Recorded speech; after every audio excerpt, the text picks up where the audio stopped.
2 o'clock in the afternoon. Charlotte, North Carolina. 14th floor. Daniel Whitmore stood at the glass table, girlfriend filming on her phone. Mother smiling from the front row and pointed directly at his 7 months pregnant wife in front of 42 employees. 9 years of dead weight, he said. Clean out your desk. Claire did not flinch. She did not cry. She reached into her bag, placed one single document flat on the glass, and looked her husband in the eyes. Are you finished, Daniel? Her voice was ice calm. Because as of 6:47 this morning, she let it land. I own this company. The room stopped breathing. His face went white. His hand drifted to his watch, and in that one helpless gesture, 42 people understood everything. He had no idea she had bought it before sunrise. Stay with me, because the road that brought this woman to that table started long before this room, and every step of it is a story you need to hear from the very beginning. Hit subscribe, and let's go. There is an image burned into the beginning of this story, and you need to hold it in your mind before anything else. A woman standing at the head of a long glass table on the 14th floor of a building in Charlotte, North Carolina. 7 months pregnant, visibly, unmistakably, in a way that no one in the room could fail to notice. She's wearing a navy dress. Her hands are resting quietly at her sides. Her face holds the kind of calm that does not come from a good night's sleep or a peaceful morning. It comes from something older and harder than either of those things. Behind her, 42 people are pressed along the walls of the conference room. Freight dispatchers, drivers, skeekers, administrative staff, people who have been working in this building for years. Some of them since before the woman at the head of the table was hired. They are very still. The afternoon light comes in through the wall of windows and falls across the glass table and across the documents laid out on it. And not one person in that room is looking anywhere except at her. Her name is Claire Whitmore. Across the table from her, her husband of 11 years has just told the entire company,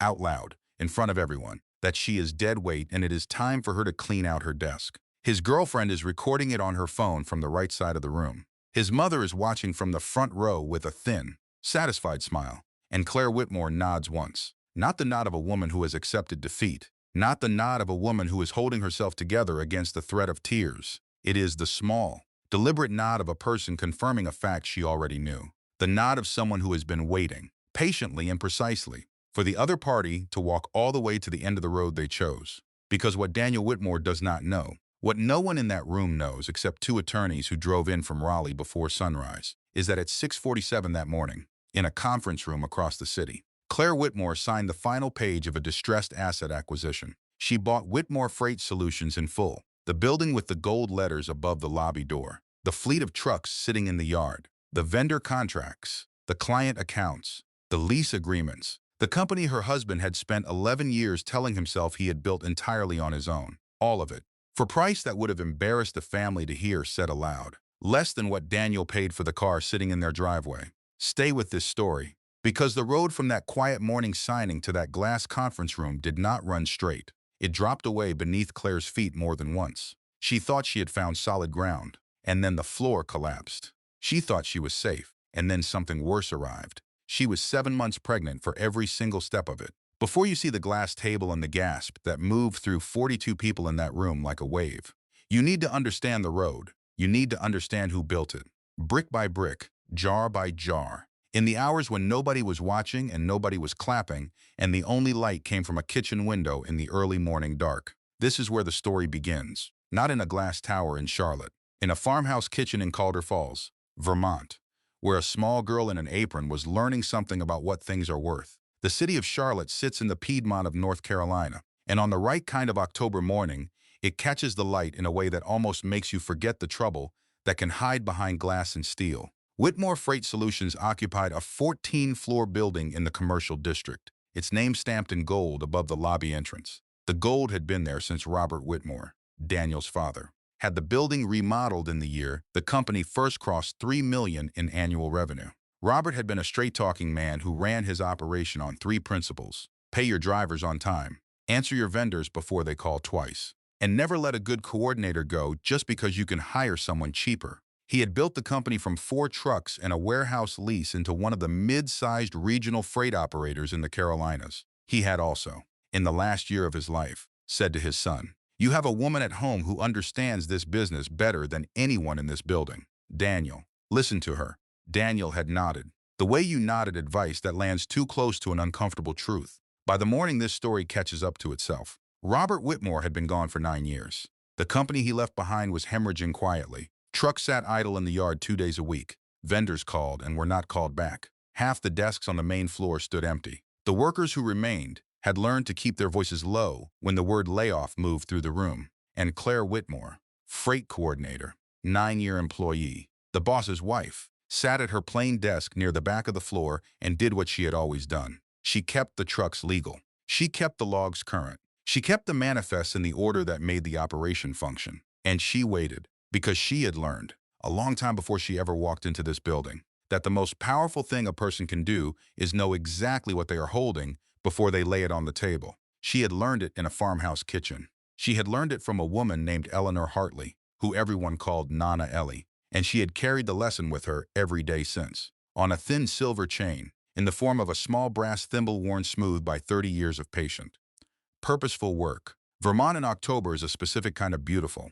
The maple trees turn colors that look painted on purpose. The mornings arrive cold and clear, and the sky sits above the hills like a clean sheet stretched tight. In the town of Calder Falls, population 2,200, there was one diner, one hardware store, one school that ran kindergarten through 12th grade, and one woman everyone in the county called when they needed something made right. That woman was Eleanor Hartley, Nana Ellie. She ran a home catering business from a farmhouse kitchen that smelled of rosemary and warm butter, from the moment the wood stove was lit in the morning until the last dish was dried at night. She made wedding cakes. She made funeral suppers. She made pepper relish and honey spreads and cornbread mix that people drove 40 minutes on winding 2-lane roads to buy, even though she had never once placed an advertisement in the county paper. Word of mouth was her only marketing strategy, and the word was always the same.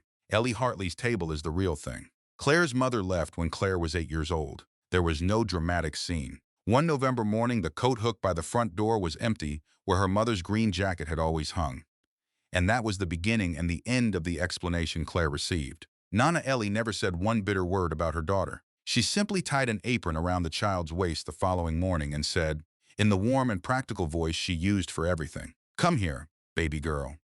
Let me show you what we do with what is left over." Claire's first job was hulling strawberries at the kitchen table, while Ellie stood at the stove and hummed old hymns and stirred the first summer jam of the season. By the time Claire was 12, she could run from start to finish entirely on her own. By 14, she was keeping the books for the catering business in a spiral notebook she bought herself at the hardware store for 79 cents. She learned to make something out of what was left over. She learned it so thoroughly, so deeply, that it became not a skill but a way of seeing. When other people looked at a situation and saw loss, Claire looked at the same situation and asked what was still there. What could be built from it? What the pieces were worth if you put them together differently. Nana Ellie taught her this not by talking about it but by living it. Every single day, without exception. There was one lesson that arrived as a story, the kind that sticks to a person for life. On a Tuesday afternoon in July, a man named William came to the farmhouse to collect a suit Ellie had let out for him at his request. He stood at the door and handed her $40 with the confident expression of a man who expected that to be the end of the conversation.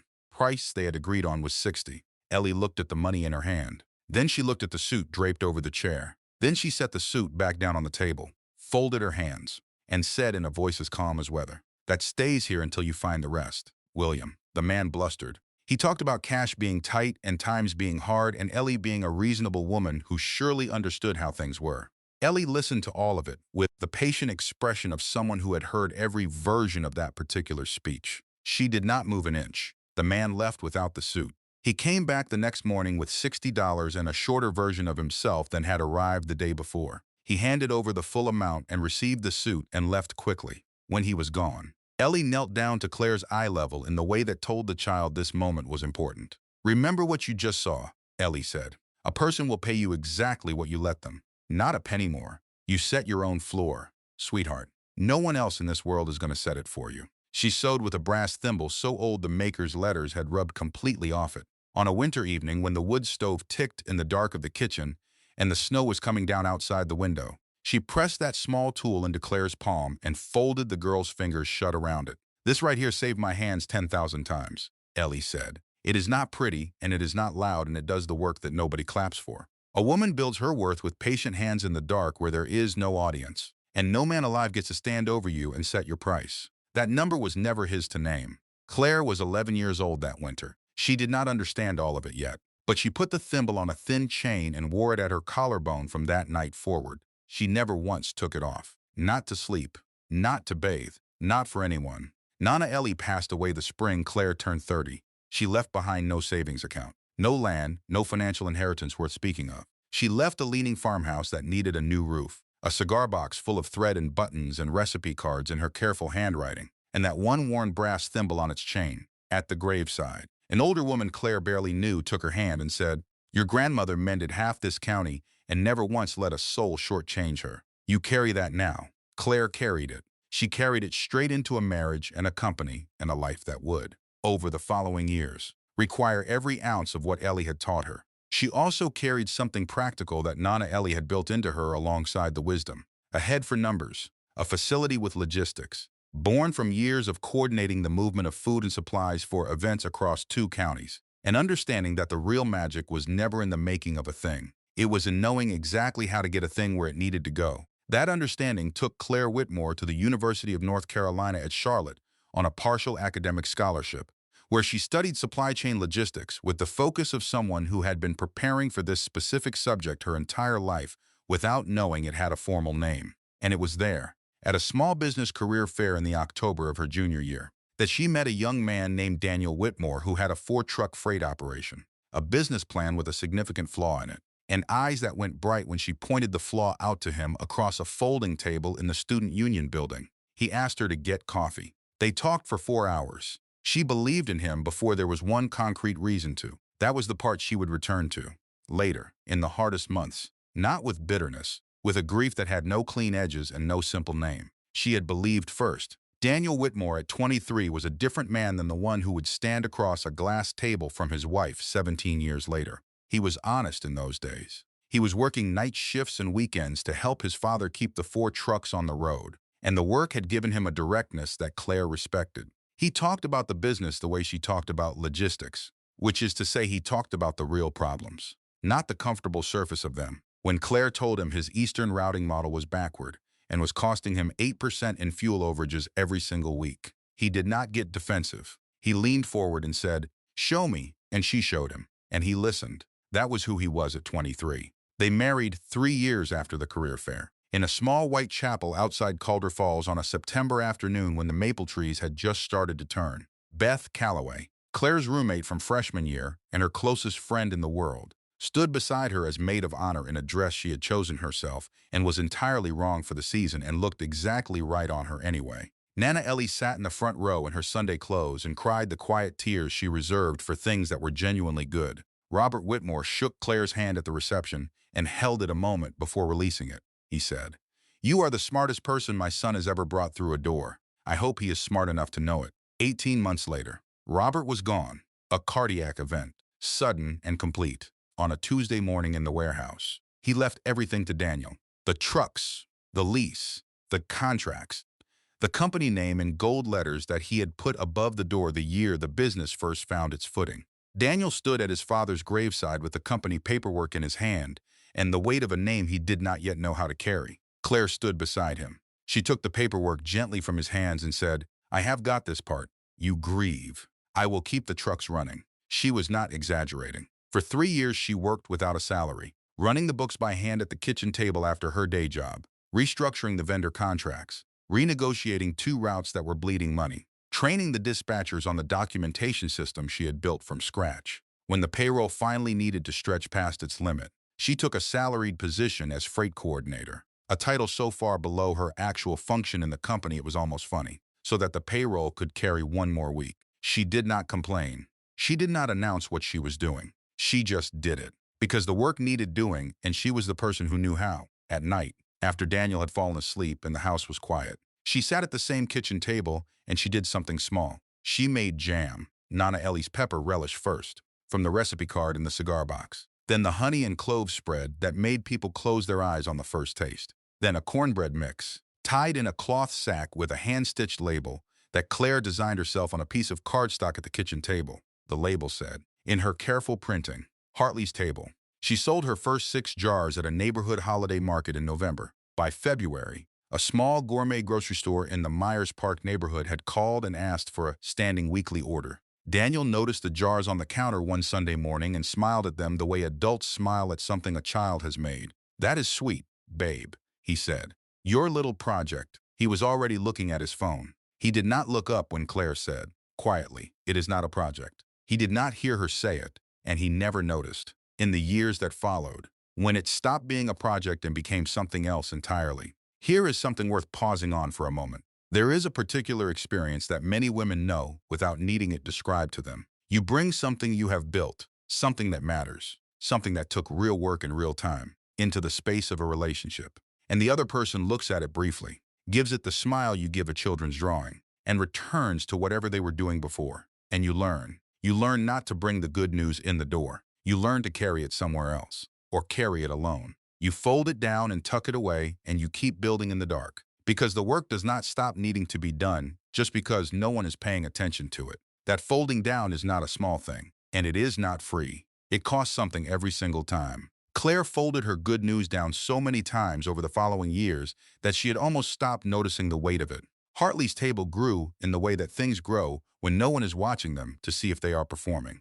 A regional grocery chain signed a contract after a single tasting event. A specialty distributor drove 2 hours to sit at the kitchen table and left with an agreement. She hired her first 2 employees, then 5, then a kitchen crew of 12 that ran production 6 days a week in a rented commercial space 2 miles from the house. By the time this story arrives at the morning, that changed everything.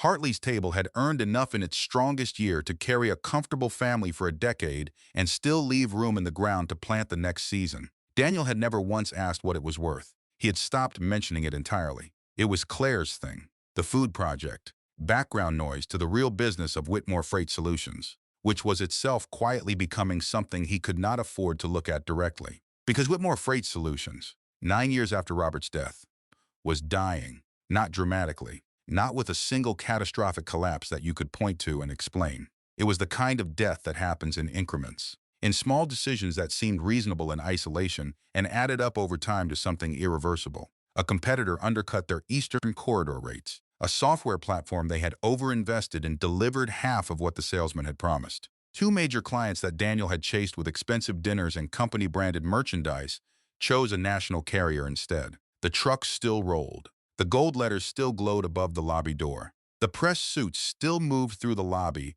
with the confidence of people who worked somewhere significant. But the workers who remained whispered about layoffs whenever the boss turned his back. And the boss was too afraid of the word to say it out loud, which meant the thing it named kept growing in the silence. And a drowning man, Claire had learned, does not reach for the hand of the person who loves him. He reaches for whatever looks most like a life raft. Victoria Ashford arrived on a Thursday in March. She walked into Whitmore Freight Solutions carrying a leather portfolio, wearing a charcoal blazer that had been cut by someone who understood exactly what they were doing, and delivering a 30-minute presentation about strategic reinvention that made Daniel Whitmore look as though he had just spotted dry land after 2 years at sea. She was polished in the specific way that signals, "I have been in rooms exactly like this one before. I know what the man sitting across from me is afraid of, and I know what he needs to hear." She had a title borrowed from a previous firm. She had references, each one verifiable. She had a proposal for what she called a private revitalization fund.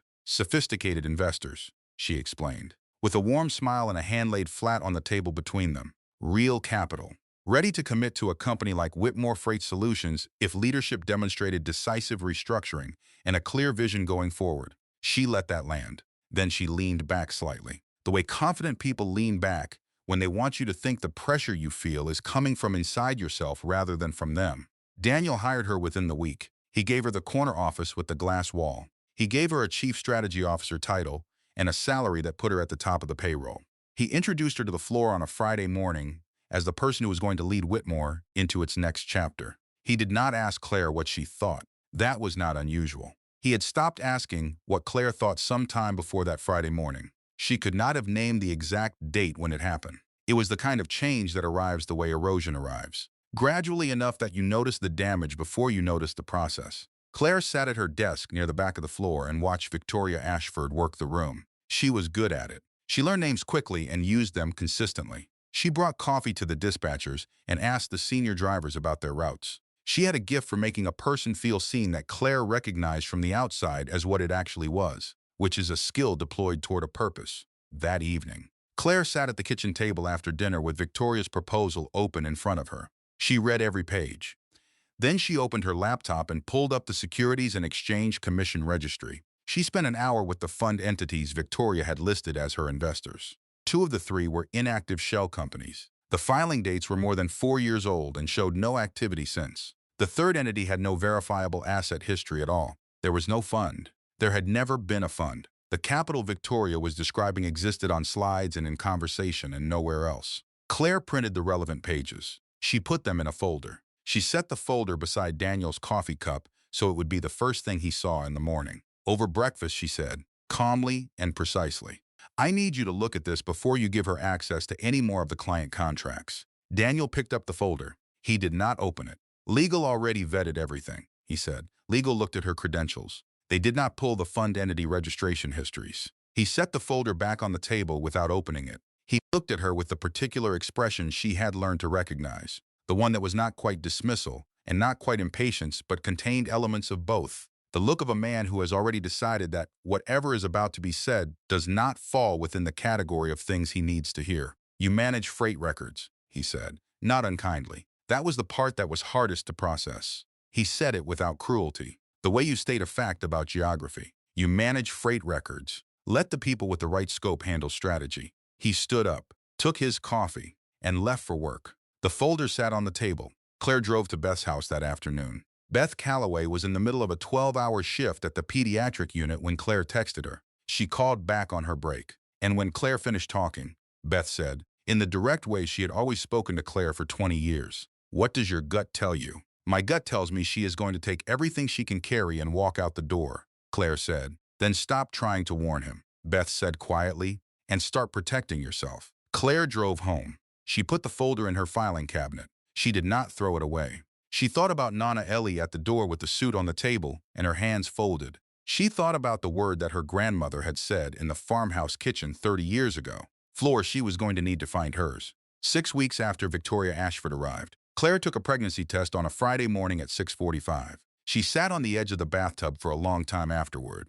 Her first thought was not about Daniel. It was about Nana Ellie, who would have pressed both hands to her heart and wept quietly in the way she only wept at things that were genuinely, completely good. Her second thought was about the man sleeping down the hall. She was going to have to tell him, and she had not been entirely sure, for some time now, who she was telling. She made his favorite dinner on Saturday evening: roast chicken, potatoes from the farmer's market, a good bottle of wine that she replaced in her own glass with sparkling water, which he noticed and acknowledged with a brief soft look that almost resembled the man she had married. She said the words, "We are going to have a baby." His face moved through several things. Surprise first, then what appeared to be warmth. Then behind the warmth, she watched something close like a door behind his eyes. Quickly enough that you might miss it if you did not know what you were looking for. She knew. "That is big." "Claire," he said. "Yes, it is." "The timing," he said. He paused. "Vic is talking about restructuring the entire operational layer. There are going to be changes. I need you to be patient with me right now." She waited for him to say something about the baby, something that would tell her the conversation was not already over for him, that there was still a person behind his eyes who understood the magnitude of what she had just said. He stood up to get more wine, picked up his phone from the counter, and the conversation effectively ended. He said goodnight from the hallway and went to bed without coming back to the table. She sat alone with her sparkling water and the good china and the news she had delivered into a room that did not have space for it. She did not cry. The feeling in her chest was not the feeling that leads to tears. It was colder and more specific than that. 3 weeks later, on a Tuesday morning, she was reaching for the hand cream she kept beside the bathroom sink when she brushed Daniel's phone on the counter and the screen lit. She was not looking for anything. The message was from a contact saved as a single initial. It was 3 sentences. She read them in the 2 seconds before the screen went dark. She did not need to read them again. She stood very still in the bathroom for a long moment. The morning light came through the window the same way it always did. The room looked exactly the same as it had 30 seconds earlier. The world does not rearrange itself to mark the occasion. It simply continues, indifferent, while you absorb what you now know. She picked up her grandmother's thimble where it rested at her collarbone. She held it there.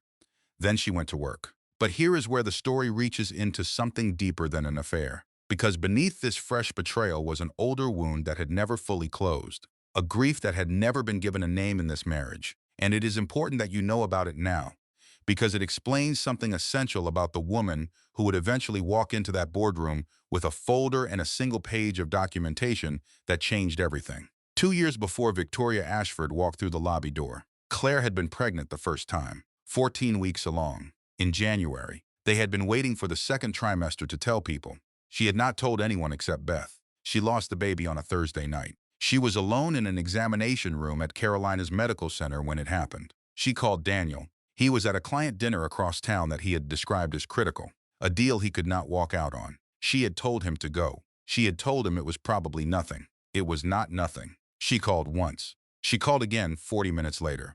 She left a message in the calm voice she used when she was trying not to frighten anyone, which is the voice she had been trained by her entire life to use. He called back at 11:15. The baby was already gone. She said, "I lost the pregnancy." He said, "Oh God, Claire." She said, "The doctor said I can go home tonight. I am fine. I will see you there." She drove herself home. She had held the hand of a technician she had never met before that night because there was no other hand available. She had sat in the parking garage for 20 minutes before she could see clearly enough to drive. Daniel came home. He held her carefully and said he was sorry. He asked whether she needed anything. She said no. He went back to work in the morning. They never spoke of it again. She folded it down. She put it in the drawer with every other piece of grief she had carried in this marriage, without a witness. She pressed the drawer shut and she went back to work, and she never told him what that night had actually cost her. That was the older wound beneath the new one. And now, newly pregnant and newly certain about the affair, she lay awake at night on her side of the bed while Daniel slept on his. And she did the kind of accounting that no spreadsheet is built to hold. 9 years of dimmed lights. 9 years of swallowed news. One child's worth of grief he had never known to mourn. She was not angry. She was past the place where anger lived. She had arrived somewhere colder and more precise. She thought about what Beth had said. Stop trying to warn him. Start protecting yourself. She thought about what Nana Ellie had said. You set your own floor, because no one else in this world is going to set it for you. She opened her eyes in the dark and looked at the ceiling for a long time. Then she made a decision. The restructuring document landed in Claire's inbox on a Monday. She was on the distribution list because she was technically still a member of the management coordination team, which meant someone had made the error of including her on communications that were almost certainly not intended for her to read in full. She read it in full. It was 23 pages. The financial analysis was Victoria's work, precise and persuasive in the way that things are persuasive when they are designed to lead you to a conclusion someone has already decided on. The operational restructuring section was detailed and specific. The organizational chart attached at the end showed the new structure clearly. Claire's position was not on it. She scrolled back through the document to the section on operational redundancies. She found her role listed under Tier 2 clerical, which was a category that did not reflect anything she had actually been doing for 9 years, followed by the note, transition pending. End of Q3. Q3, the first week of her projected maternity leave. She read the note in the margin. It was handwritten, which meant it had been added after the document was printed. A late decision. It said in handwriting she recognized as Daniel's, VA to absorb logistics coordination function. Victoria Ashford, taking the function Claire had built, the documentation system, the vendor relationships, the coordination protocol she had created from scratch in the first year after Robert died. All of it. Effective the week Claire would be in a hospital bringing their child into the world. He had not told her. He had made her dinner 3 weeks ago. He had held her hand and looked at her with something that resembled the man she had married. And the whole time, this paperwork had already been moving. She closed the document. She went to the supply room and stood there alone for 30 seconds. She was very precise with herself about how long she allowed. 30 seconds. Then she walked back to her desk and continued the freight log she had been working on when the email arrived. At the end of the day, she called Beth from the car. Beth came to the door before Claire had finished knocking, which told her that Beth had been watching from the window. They sat at Beth's kitchen table with coffee for Beth and tea for Claire, and Beth listened to the whole thing without interrupting once, which was one of the things Claire had loved about her since freshman year of college. When Claire finished, Beth said, quietly, "How long have you been carrying all of this?" "A while," Claire said. Beth was quiet. Outside the kitchen window, a neighbor's dog was barking at something invisible in the early evening. "Claire," Beth said, "what would Nana Ellie tell you to do right now?" Claire turned the brass thimble on its chain between her fingers. She had done this 10,000 times. The metal was so smooth now it barely registered as an object anymore. It registered as a reminder. She would say, Claire said slowly, that a drowning company buried in what it owes is almost nothing, and that she had always known how to make something out of what is left. Beth looked at her carefully. Are you saying what I think you are saying? Claire said. I need a phone number. James Bauer, your neighbor's husband, the attorney who handles distressed asset acquisitions. Beth reached for her phone without hesitation. There is something worth naming here, in this moment in Beth's kitchen, because it speaks to something real. When the worst things happen, when the floor falls away, the question that matters is not who stood next to you when things were good. It is who hands you their phone without asking you to justify why you need it. Most people, when they look back on the moments that changed the direction of their lives, can name one person who did not ask them to explain themselves, who saw what was needed and moved. Beth Calloway was that person for Claire Whitmore. And if you are fortunate enough to have a person like that in your life, that is not a small thing. That is, in the most literal sense, everything. Claire drove home that night with James Bauer's number in her phone, and a plan beginning to form in the place where grief had been living. She did not call Daniel.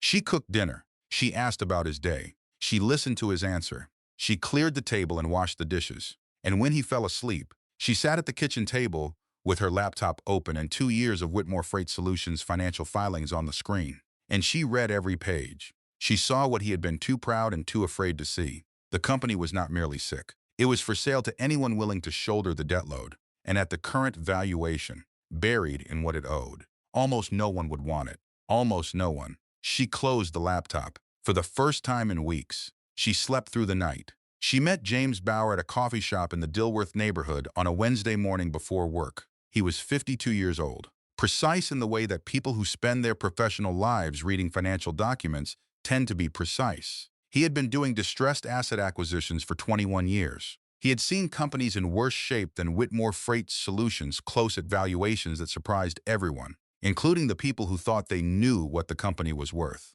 He listened to Claire walk him through the entire financial picture without writing anything down, which she understood as a sign that he was listening with the part of his mind that processed rather than recorded. When she finished, he set down his coffee cup. You are right that it qualifies, he said. The debt structure you are describing, combined with the asset value and the operating losses over the past 2 years, would put the acquisition price significantly below what the market price of the company would have been 3 years ago. The question is whether you have the liquidity to shoulder the debt purchase. Not yet, Claire said, but I will within 8 to 10 weeks. He studied her face for a moment. He had sat across from enough people in enough financial conversations to know the difference between bravado and calculation. What he saw in Claire Whitmore's face was unmistakably the latter. I will begin the filing review, he said. We will know the real number by the end of next week. Claire drove to work. And for the first time in months, she felt something she had almost forgotten the feeling of. Solid ground beneath her feet. Not triumph, not certainty. Just the solid, quiet sense of standing on something real. James called 11 days later. I have the number, he said. It is better than you expected. Claire exhaled slowly. There is something else, James said. Something in the 3 syllables of that sentence made her go still at her desk. I ran the parallel searches, he said. A company called Donnelly Logistics Partners filed a competing interest 2 weeks ago. They are not going after the company itself. They are going after the freight service agreements, the individual client contracts, through a third-party transfer mechanism that does not require the company's direct consent if it is structured in a specific way. How far along are they? Far, James said.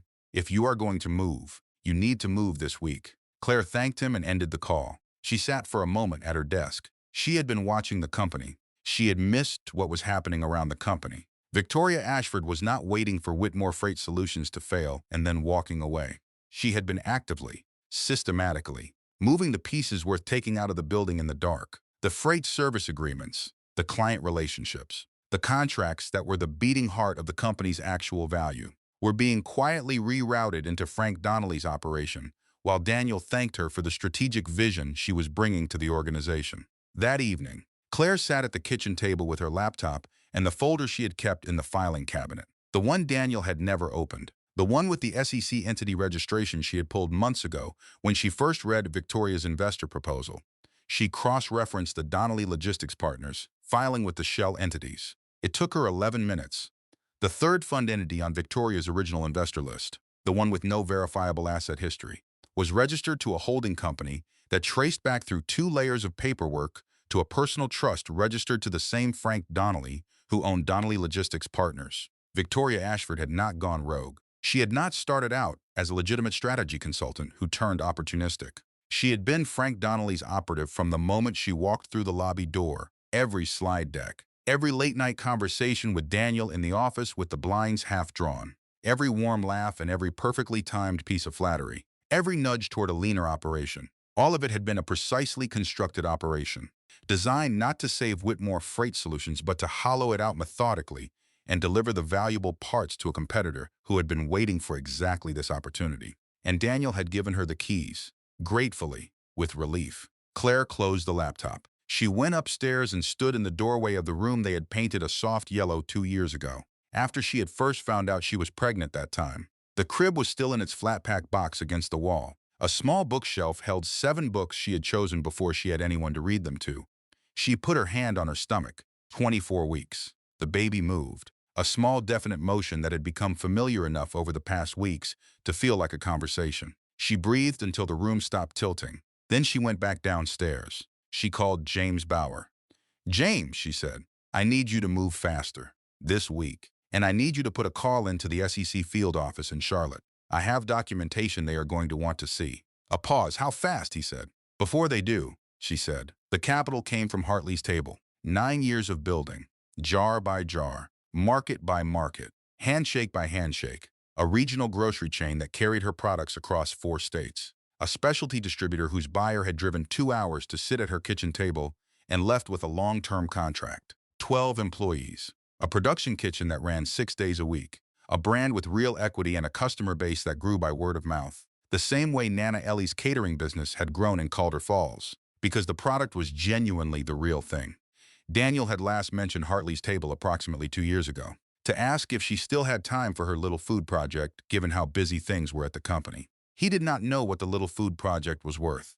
She liquidated one holding within the Hartley's table business structure, a partial equity stake she had been quietly building for 3 years. The number it returned was the number James Bauer had given her as the acquisition price for Whitmore Freight Solutions. With room to spare, she did not flinch at the figure. She had learned a long time ago that what a thing costs and what a thing is worth are 2 different numbers, and that the distance between them is where all the real decisions live. She told no one, not her nieces, not the production kitchen crew, not Tyler Brooks, the young shipping clerk at Whitmore, who had started watching her with the careful attention of someone who understood more than his job title suggested, not Rachel Davenport, the senior dispatcher who had been with the company since Robert Whitmore's time and who knew where every body was buried and had never said one word about any of them. The plan lived in exactly one place. Behind the calm face Claire carried to work each morning, she met with James before dawn, in the conference room of his Raleigh office, and she read every line of every document herself before she signed anything. This was not paranoia. This was the practice of a woman who had spent 9 years watching what happened when the person in charge stopped reading the fine print. She signed nothing she did not fully understand. She asked questions about everything she did not fully understand. James answered every question without making her feel that any of them were beneath his time. That was one of the reasons she had chosen him. The paperwork moved through the banks and the attorneys and the distressed asset court over 3 weeks. It moved quietly, as these things do when the person managing the process understands that silence is an asset. Daniel never noticed. Daniel had stopped studying anyone closely except Victoria and anything carefully except his own reflection in the tower glass. He read the calm in his marriage as surrender. He read his wife's silence as acceptance. The peace of a woman who had stopped fighting and decided to make the best of things. He had it precisely backward, which is the exact mistake that proud and frightened men make in the last hour before the floor gives way beneath them. They misread stillness as weakness. They confuse composure with defeat. They have never once considered that the person they stopped paying attention to might have been paying very close attention to everything. On the night before the acquisition was set to close, Claire sat at the kitchen table one more time. She had the documents in front of her in their final form. Everything reviewed. Everything in order. The baby moved steadily beneath her hands. She thought about a man coming to a farmhouse door with $40 for a $60 suit. She thought about a woman who set the suit back on the table and folded her hands and said, without raising her voice, "That stays here until you find the rest." She thought about what it felt like to finally know your floor. She went to bed at 9:30. She slept well. She was up at 4:15. She dressed carefully. She drove to Raleigh in the dark. James Bauer was already in the conference room when she arrived. His associate was there. The notary was there with the portable seal. 2 cups of coffee on the table, one for each of them. He slid the final document across the polished surface toward her. "Mrs. Whitmore," he said, "once this signature is notarized and the court filing is timestamped, Whitmore Freight Solutions transfers in full to Hartley Holdings. The debt is purchased, the equity is purchased, and there is no appeal period. Ownership becomes effective immediately." Claire read every line of the final page before she picked up the pen. Then she signed, clearly, without hesitation. The notary pressed the seal into the paper with a firm, clean click. James looked at her across the table.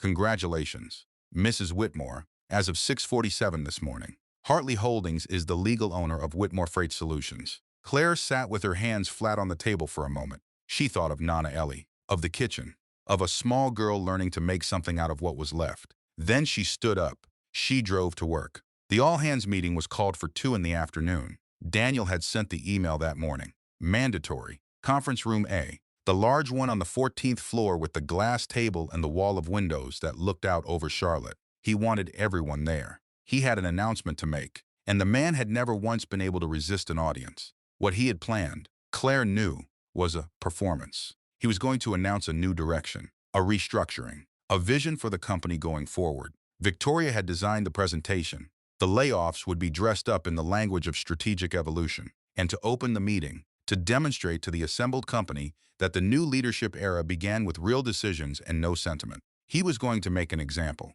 He was going to fire his wife, in public, before he said anything else, to prove to himself and to the room that he was serious. Rachel Davenport had found Claire in the stairwell at 1:15 and told her in 14 words, "He is going to make an example of you in there. You need to know." "I know," Claire said. "Thank you, Rachel." Rachel looked at her for a long moment. "Are you going to be all right?" "Yes," Claire said. She meant it. At 1:55, Tyler Brooks stopped her in the hallway near the water fountain. He looked at the floor first, then at her, in the manner of someone who has been rehearsing a conversation for several days. "Mrs. Whitmore," he said quietly, "I need to tell you something about the Caldwell account. Miss Ashford rerouted the client contact redirect 2 weeks ago. The communications are going through a forwarding address I do not recognize. I should have said something sooner. I am sorry." "Do not be sorry. Tyler, this helps." She paused. "Does anyone know you came to me?" "No, ma'am." "Good. Do your job. Do not change anything. I will handle it." She relayed it to James by text before she walked into conference room A. The room was full when she arrived. 42 people standing along the walls in the particular silence of people waiting for something to happen that they are not going to be able to stop. The afternoon light came through the windows and fell across the glass table.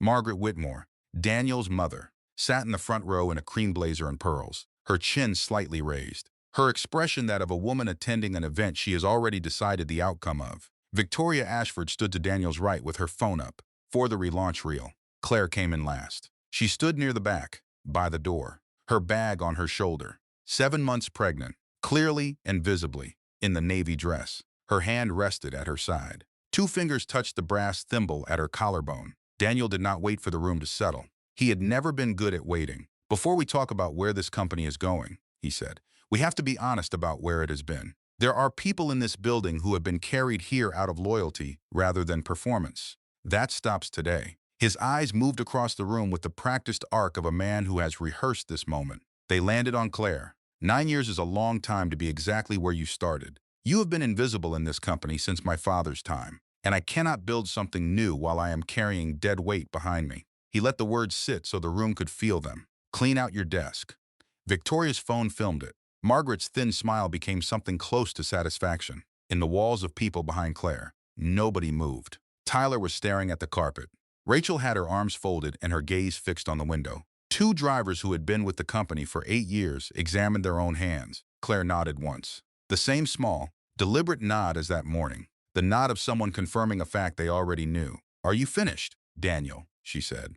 He blinked. His mouth opened. "Excuse me.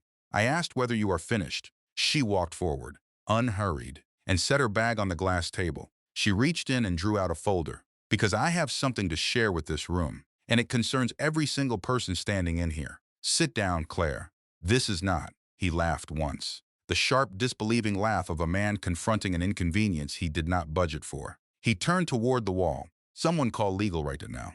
Nobody moved. The door at the side of the room opened. A woman in a gray blazer with a leather portfolio entered. Behind her came James Bauer. Behind him, the notary from that morning, portable seal in hand. "Mr. Whitmore," the woman in the gray blazer said, "your legal department received formal notice at 1:43 this afternoon. Outside counsel has already acknowledged the transfer. I represent the new ownership." Daniel stared at her. Claire opened the folder. She placed one page flat on the glass table, where the afternoon light caught the notary's seal clearly. "This morning at 6:47, she said. "The ownership of Whitmore Freight Solutions transferred in full to Hartley Holdings, LLC. The debt is purchased. The equity is purchased. The building, the trucks, the contracts, all of it." She raised her eyes and looked at the room. She let 42 people see what had been behind her calm face all day. Hartley's table built Hartley Holdings one jar at a time, over 9 years, while every person in this building called it a little food project. She looked at Daniel. "As of this morning, Daniel, I own this company." The sound that went through conference room A was not a gasp. It was more specific than that. It was the sound of 42 people registering a seismic shift beneath their feet simultaneously. A collective intake of breath followed by a silence that pressed against the windows. Daniel's mouth opened. His hand drifted to the watch on his wrist in the unconscious gesture of a man reaching for something solid to hold. It was the gesture that told the whole room the answer before he could produce a word. Then James Bauer spoke. "There is something else," he said. He set a second document on the table. "The Donnelly Logistics Partners contract transfer completed this morning at 8 a.m. They used a delayed execution clause. The freight service agreements. 14 accounts, including your 3 largest retail distributors. Transferred to Donnelly's operation 90 minutes after our acquisition filing was timestamped." He paused. 62% of annual revenue. The room went very quiet. Claire looked at the document. Then Rachel Davenport spoke from against the wall. "There is a third thing," Rachel said. Her voice was steady and quiet. The voice of someone finally saying something they have been holding back for a long time. "The Caldwell account, the one she rerouted. They called this morning. Their shipments went to the wrong terminal. When our driver arrived, the warehouse manifest showed Donnelly paperwork. The entire Caldwell relationship was already in their system under Donnelly's carrier code." She looked at Claire directly. "That is your largest single account." Victoria spoke. She was already moving toward the side door, with the efficient, unhurried movement of a person who has done a version of this before. "You bought a corpse," she said, not unkindly, almost with something that sounded like professional respect. "It just took you until noon to figure it out." She was through the door before the sentence finished landing. James Bauer said one word. However, he let it sit in the room for 3 full seconds. "The contract transfers, under the mechanism is Ashford used, are only legally valid if the acquiring party had no material claim on the assets at time of transfer. We filed our acquisition at 6:47. Donnelly's transfer completed at 8. Under North Carolina commercial property law, the contracts never legally left Whitmore Freight Solutions because at the moment of transfer, Whitmore Freight Solutions was already Hartley Holdings." He looked at Claire. "The contracts belong to you, all of them. Recovering possession will require legal action, and it will not be fast. But the floor is yours. The floor is yours." She heard Nana Ellie's voice say it at the same time. She stood at the head of the glass table, and she looked at the 42 people pressed along the walls. "Every position in this room is safe," she said. "The trucks roll Friday. Vendors are paid by end of week. Nobody in these walls loses their living over what one man and I could not fix between us." Tyler Brooks started clapping, quietly, almost as though it surprised him that his hands were doing it. Rachel joined him, then an older driver by the window, then a dozen more, then all of them. It was not the triumphant sound of a movie. It was the low, uneven, deeply felt sound of ordinary people watching something that had been owed for a long time finally arrive. Claire looked at Daniel. "You have 30 days to clear your father's office. His name stays on the building. Robert Whitmore built something worth keeping. I am choosing to honor that." She paused. "There is something I need to say in this room, in front of people, because I am done carrying it alone. 2 years ago, in January, I lost our first pregnancy, alone, in a hospital, while you were at a client dinner that collapsed the next morning. I called. You did not answer. I drove myself home. I never told you because I had learned by then to fold things down and put them away, the way you do when the person you love has stopped having room for your news." Daniel went completely still. The color left his face slowly. The way color leaves when the body understands something that the mind is still trying to refuse. Our daughter is due in 9 weeks. She is not going to grow up watching a woman fold herself smaller to fit a space someone else set for her. That ends here. She picked up her bag. She walked the length of the conference room toward the door, past Margaret, who had no more words, past Daniel, who was looking at her the way a man looks when he is seeing something clearly for the first time and understanding that he is too late. At the threshold, she paused. Her fingers had found the brass thimble the way they always did. Then she stepped through, and the door closed behind her, and the sound it made was the quietest thing in the room. The world loves a clean ending, the kind where justice arrives in a tidy order, the wicked fall in a satisfying row, and the person who was wronged walks away untouched by everything that happened. This is not that kind of story, and it will not pretend to be. Victoria Ashford did not go to prison that week. The SEC investigation moved the way federal investigations move, which is methodically and slowly. She landed at Donnelly's company with a new title and relocated to Dallas before the first subpoena was served. She was good at what she did, and she had known exactly how much time she had. The freight accounts she had transferred were recovered, but recovering them took 14 months of legal filings and procedural battles. 14 months of Claire running Whitmore Freight Solutions on 38% of its intended revenue, renegotiating with vendors who had questions about the company's stability, rebuilding relationships with clients who felt they had been mishandled. There were weeks in those 14 months that Claire would not describe as anything except hard. Frank Donnelly's legal settlement, when it finally came, was significant. The shell entity structure James had documented was textbook tortious interference, and the SEC agreed. Most of what had been transferred was clawed back. Donnelly did not go to prison either.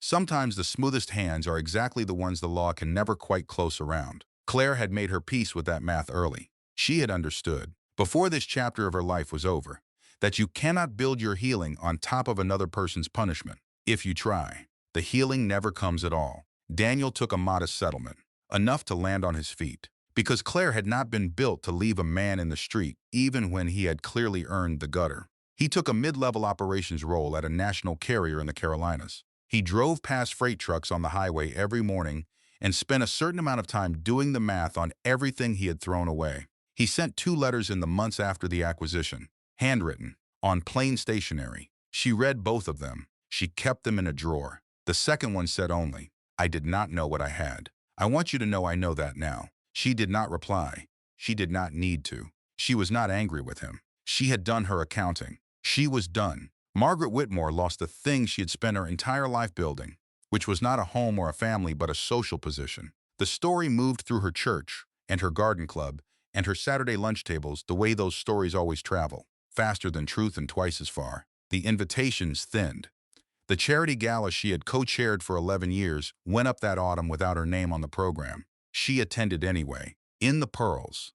She left before dessert. On the drive home, she passed the building with the gold letters above the door and understood, perhaps for the first time, that they glowed there only because the woman she had smiled past had chosen to keep them there. She called Claire once. 6 months later, "I think I owed you an apology a long time ago," she said. "Yes," Claire said. "You did." A long silence. "Thank you for keeping Robert's name on the building." "I kept it because he earned it," Claire said. "Not because you asked." She said it without cruelty. She meant it without cruelty. Whitmore Freight Solutions ran differently now. Rachel Davenport ran dispatch operations from a manager's office with a salary adjustment that finally reflected what she had actually been doing for 9 years. She had accepted the promotion with the quiet dignity of a person who had been waiting for someone to see what had always been there. Tyler Brooks moved into an account liaison role and turned out to be extraordinary at it. The kind of person who remembered every conversation he had ever had with a client and could produce the relevant detail at exactly the right moment. 2 drivers who had been let go in the cost-cutting of the previous year were hired back. Their personnel files were noted to reflect that the prior departure would not count against their tenure. Claire kept a plain desk on the 3rd floor, near a window that looked out over the loading yard. She could see the trucks from there. She liked being able to see them moving. She did not take the corner office. She gave it to the operations team. Hartley's table moved its production kitchen into the 4th floor of the building, which had been empty for a year. Nana Ellie's recipes, and the new ones Claire had developed over 9 years of cooking at a kitchen table while the rest of the house slept, were now made 6 days a week in a space that smelled of rosemary and warm butter, the same way the farmhouse in Calder Falls had smelled every morning of Claire's childhood.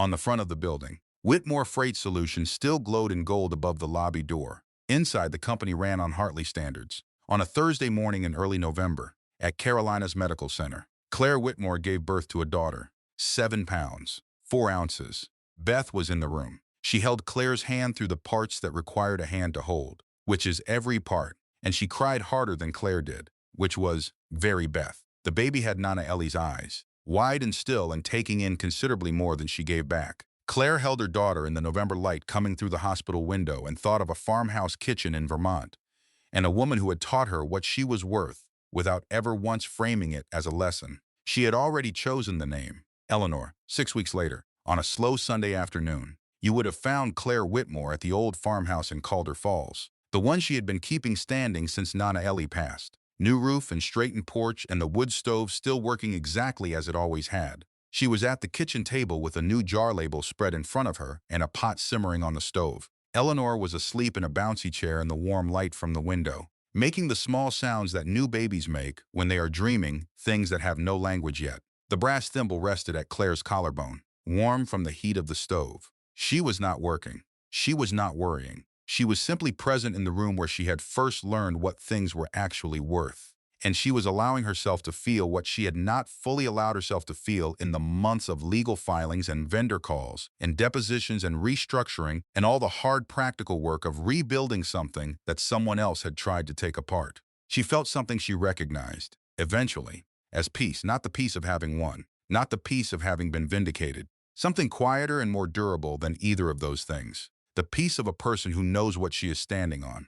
Nana Ellie's voice came to her the way it always did in this kitchen, clear as the wood stove ticking through 30 Vermont winters. A woman builds her worth with patient hands in the dark where there is no audience, and no man alive gets to stand over you and set your price. That number was never his to name. Claire understood it fully now in the way that only the lived version of something teaches you, not the way an 11-year-old understands words she is not yet old enough to have earned, the way a woman of 38 understands them, sitting in the kitchen where she first heard them, with the evidence of their truth on every side of her. Eleanor slept in the afternoon light. The jar label on the table said Hartley's table in the same careful printing it had always said it. Outside, the maple trees were bare in November, but you could see the structure of them clearly in the way you only can when the leaves are gone. The shape that had been there all along, doing its patient work beneath the surface, waiting for the season to prove it. A quiet woman is not an empty house. She is a home with the deed held close to her chest and the lights burning bright in rooms that the people who underestimated her were never once invited to enter. There is one thing worth carrying out of this story. A person's true worth is built slowly, in the hours that no one witnesses. It is built in the decisions you make when you are tired, in the records you keep when no one is asking for them, in the work you continue when the person who was supposed to notice has stopped looking. And it cannot be priced by the people who are too proud, or too afraid, or too busy with their own reflection to look up and see the building going up right in front of them. The people who call you small are telling you only how far their own eyes can reach. They are not saying one word about how far you can go. If something in Claire's story landed somewhere real in you today, sit with it for a moment before you move on. Think about what you have already built that you have not counted. Think about what you know that you have not yet acted on. Think about whose voice you are still carrying that told you the work you do is small. And think about a woman in a Vermont farmhouse who knelt down to a child's eye level and said, "You set your own floor, because no one else in this world is going to set it for you." That was the whole lesson. It always was. Take good care of your patient hands. Eleanor slept on in the afternoon light. The stove ticked. The jar label waited. And in Charlotte, 220 miles south, a fleet of trucks rolled out of a yard at first light with the name Whitmore on their sides and Hartley in the engine. And every driver on the road that morning had a job, because a woman had decided that winning did not require burning everything down. It only required knowing what you were holding and being patient enough to wait for the right table to lay it on.